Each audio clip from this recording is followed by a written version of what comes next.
The timing could not have been more perfect and more deceptive. On 1 April, a light-hearted SA Rugby magazine article sent Springbok fans into a brief frenzy after falsely claiming that Rassie Erasmus was set to leave his post and take over as England head coach from Steve Borthwick. The April Fool's Day prank, though clearly intended as satire, managed to catch a number of supporters off guard. The story suggested that Erasmus would officially resign from SA Rugby on the very same day, adding a humorous twist by claiming his bulldog, Frank, was keen to return to his roots in Britain. Despite the tongue-in-cheek nature of the piece, some readers reacted with genuine concern. Social media quickly filled with anxious responses, prompting Erasmus himself to step in and calm the situation. With a simple but effective reminder, 1 April, he assured fans that all was not as it seemed. The relief was immediate.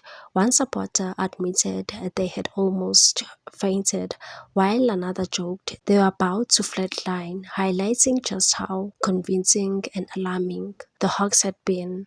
In reality, there is no cause for concern among South African rugby supporters.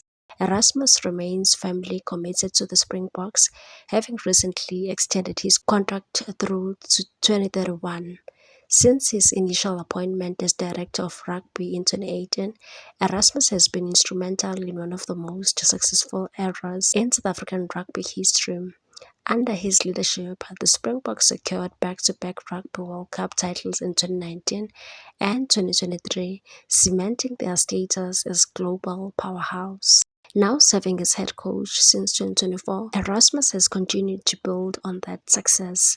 The Springbok have claimed consecutive rugby championship titles and have consistently maintained their position at the top of the world ranking over the past 3 seasons. Speaking on his long-term commitment, Erasmus reaffirmed his loyalty to South African rugby, emphasizing that coaching any other national side was never seriously on the table.